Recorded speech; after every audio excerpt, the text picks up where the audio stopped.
game for people who don't like JRPGs.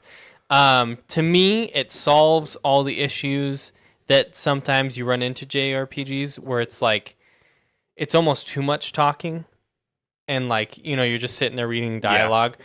This one, while you can, if you search it out, you can bum rush through the game with only talking to like main people, and you can just go right to combat. So, I would definitely recommend it. A lot of fun. I am right at the final mission. I'm waiting because I want to be like the highest level possible and like do all the side content before I finish the game.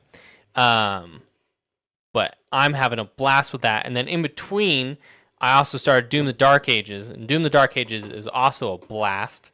Both bangers. I don't know if that one I would consider a Game of the Year contender. Well, we're not going to fucking waste a whole episode talking about what we think is going to win Game of the Year, but he's like, Dylan, shut the fuck up. That's my way of cutting you off. You've talked enough. Okay, it's back to me, the main story, the heavyweight on the bench here. Okay. I'll turn off.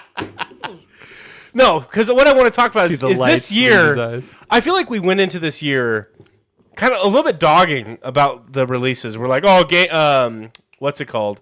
GTA is gonna take Game of the Year, and this is gonna be a light year because it will if it comes out this year. Which it got delayed to 2026 already. So, I think they've already announced that. But that was the video we thought it was gonna be. We thought it was gonna be light. Mainly because that game was coming out, right? And that game is going to be so dominant that all these studios are trying to pivot around that.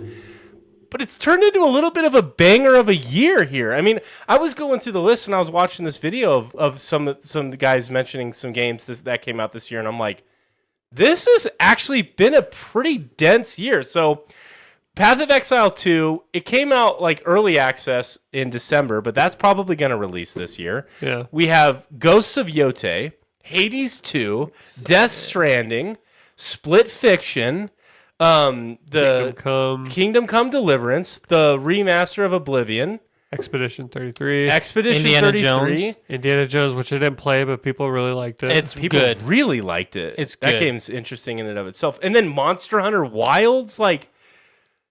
It's going to be hard to even be on the list to compete this year versus last year. A lot of small studios are shining too. Like there's a lot of big studios, but like you have Clair Obscur Kingdom is Come, super tiny, and so Kingdom Warhorse Come Studios. Warhorse. This is only their second game. Sandfall the first Interactive one was the first Kingdom Come. Wow. Sandfall Interactive is Expedition 33, and I don't know any game they've done. Yeah, off the top of my head, small debut team at Sandfall. Yeah, I was gonna say I'm pretty sure it's one not one guy, but like now okay, small. But here's the thing: you say it's small, okay, but then you look at who they got to play voice actors in this game. I'm like, you get Charlie Cox from Daredevil. Oh, you think they're playing into like we're small, but they had a $50 million budget. I don't know, because so you have Charlie Cox. He's not huge, but he's Daredevil. I know who that is. Yeah. And then you get Andy Serkis. Oh Jesus, he's like one of the top billed voice guys. As the main villain, and so he constantly is talking to you. And then you get I know he's not. These people aren't big, but you get Shadowheart from Baldur's Gate. Mm-hmm. Right after Baldur's Gate, she's in this, and then Ben Starr. He's from Final Fantasy 16. He's the main character there. Ben Starr. He's a star. But yeah, Shadowheart. Well, I saw this thing where it's just like, there's one review outlet that's only given like something like 5 10s ever, and her I don't know her name.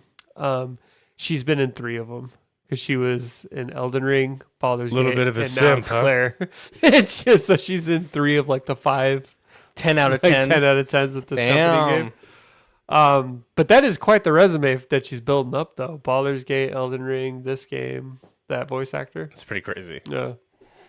But it turned out to be a pretty insane year. I mean, like, Astrobot won last year. Yeah. I think these games might compete. I think we listed 8 games that has a chance to dethrone Astrobot if they came out last year. Oh, yeah, for sure. You know, and that's kind of wild. Was last year pretty light? I don't remember. It was pretty light. We had Balatro, Astrobot, Metaphor, Refantasio. They're on the tip of my tongue. Teeth and lips. Tip of the tongue. of the tip Astrobot, lips. Balatro, Black Myth, Wukong, Elden Ring, Shadow of the Earth, Which shouldn't 3. have been It included. shouldn't. Final Fantasy, Rebirth, blah blah blah. Metaphor. It was a light year. It was. Yeah, definitely. But I remember. I mean, we looked into the contenders, and I just remember, or we looked into 2025 releases at the beginning of this year, and nothing really jumped out at us. We kind of pinned, GTA 6, and that was that. Well, I think a big part of that is that, at least for me, Some of these have been surprises. Claire Obscure, I had no clue that game was. Correct. The only reason I heard about it was word of mouth, and then Malachi was like, "Bro, you played You this gotta yet?" see this. And I was like, Well, "No." I feel like I agree with what Kyle's saying. It's the indie studios that are really Yeah. popping off and doing well. They Because care. I mean, have you guys heard of Blueprints? No. Yeah, me neither. I don't know why that's on this list, but Above Kingdom Come Kingdom Deliverance. I thought you were small. about to drop like a. Well, let me tell you, like you're about to say like how It's Blueprints so is so good. good. Blow your mind. Monster Hunter Wilds. That's a huge release. That game immensely popped off, and people love that genre to their core. Indiana Jones. Great We game. talked about that. This one was interesting because it was the first big AAA studio game release that requires ray tracing. And in the PC community, that was kind of like a big deal, but it still did really, really Yeah. well. Came out on Game Pass. That's how I played it. Maybe that's like a little bit of a secret sauce. A lot of these are on Game Pass. Well, I think the good thing, at least with the one thing Xbox does really well, is they give indie developers exposure, because they have that whole like, I don't know if they changed the name of the program, but I remember a few years ago it was like the Xbox indie something where they chose smaller developers and they kind of helped them and gave them a platform to make their games on. So all the games up there were Xbox, the ones I played on Game Pass. Ghost of Yotei, that's gonna blow my mind. I'm gonna love that game. I know it. Yeah, But the only thing is, it's got to play well. it's gotta Not play crash. well, and I could see people complaining if they don't innovate enough, which I think they will. But Oh, Borderlands 4, baby, Austin says. Let me get your thoughts. I've seen nothing but controversy around that game lately. Are you following this at all? I'm not a Borderlands guy. Have you heard anything about this? I'm the wrong person to ask about Borderlands. I am I too. played Borderlands 2 a little bit. I never played 3. See, so Cole and Austin in the chat are excited for this. I know, Austin, you mentioned you're behind, so whenever you catch up to this. But it'll be interesting to see what ends up happening. I think a lot of people are upset with the direction of where they're going with the game itself, but it's supposed to come out like really soon. I don't thought, know when. I don't know. Catch me up. What's the drama behind it? I literally read like a title. 'Cause Maybe Kyle could find something. The only I just thing read a I know title on an article. Was the last Borderlands game, people didn't like the direction of the comedy because they had like these YouTube streamer villains and like they just overplayed in that, and like people were like, no, this isn't, like, this sucks. But that's the only drama I know, is that people were like, the writing sucked in that last one, or at least the villains did, And they're worried about this writing? I guess. But we'll see if maybe we can find something else.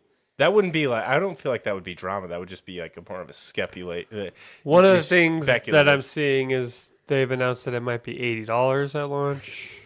Now I remember, yes. Yeah. And the game director had a shit comment about The game it. director Was like, you'll have to scrounge up the money. You know, it's Like not coming he- out for a yeah. while. You're gonna have to figure it out. it was Something of like that. the Ugh. it was like kind of like the whole like you guys don't have phones thing, like Oh. it was like that. But I Tone also listen, gamers. $80 is the new reality. And if you're gonna, and I listen before you freak out. It's the reason why it's $80 because it's Borderlands 4. Okay, Expedition 33 is $50. A lot of these smaller game, Kingdom Come Deliverance, I believe was $50 or $60. I don't think it was full fat 70 or definitely not 80. Like 65. I think Was it it 65? It was 60. Yeah. So I would say that that's probably the appropriately priced. But if you're paying for AAA branded game, we're paying $80. But the That's problem happening. is that Ghost of Yotei is probably going to be $80. the AAA $70. games, a lot of them we get, I'd be totally fine with that price if all of them were the same quality. Oh, You know, I have problems with Yeah. it with the game shipping, but if you're buying a brand game called Borderlands 4, one of the most storied franchises in gaming history, like you're gonna pay for it. You're gonna. You're gonna pay for it. Yeah. Yeah. $80 gonna have work overtime. The mines this month. Are those mines in RuneScape? You let me know, Cole. in Minecraft, as a child, I yearned for the mines. But I'm seeing a lot of these studios having success at that $50 price mark. Yeah. I really am. It's kind of I'm glad that they're sort of thriving in that little space. I think there's a lot of Well- opportunity. Oh, here, I can move this over here for you. And I'm glad we're getting more indie. I'm Because you glad get it's original getting- ideas, and you don't get this. None of the games that we even talked about were live service, and that's that's for a reason. It's a big shift. Yeah, It's a big shift. live service is not the way. There can be one or two, sure. Have you heard all the drama about Marathon? Mm-mm. Did you, Kyle? I'll Didn't wait. Marathon come out a while ago? I'm not in Mar- frame, but Marathon is Bungie. It's their next game. Yeah. It's going to be a I thought PvP. that came out. No, it so was announced like several years ago. Yeah. but- there's drama going on that Do people have faith in Bungie still? Well, but be Destiny surprised. still has a very big Yeah. following. there are art assets that are straight up stolen, and like the artist came out and was like, yeah, no, these are mine, and like it's so bad Oh my god, yeah, I did see that. They have the branding. and it's scratched out. Yeah. So it's applied to like a door or whatever, and the branding of the artist is still, you can visibly read it, but they like made Like their logo. they made it weathered. They like scratched it out, and it's Uh-huh. like Bungie. Is it because this is conceptual, never meant to be released, or like No. what is? that the excuse was they said that they've fired the person that did that, and they weren't aware that I'm this I'm was sure happening. that that's actually probably true. But that's crazy. It was some dude that got in over his head, and he's paid. He was up against a deadline and He was just being ripped paid him off. $150,000 a year to do something, and he Rough life. like freaked out and did it. Like Yep. I don't think it was all of Bungie deciding to No. do this. We're gonna rip Like, off this small indie artist. Yeah. You know, I agree. I agree that I actually could see that. It's just some. But what kind of mid-tier. environment or culture have they created to allow that to happen? So that's too? more So of it there's- too. Is yeah. that they've talked about how the culture in Bungie around Marathon is horrible, and then I want to try and find. They said what they would need to like considered a success, and it was some crazy number that it's like I don't think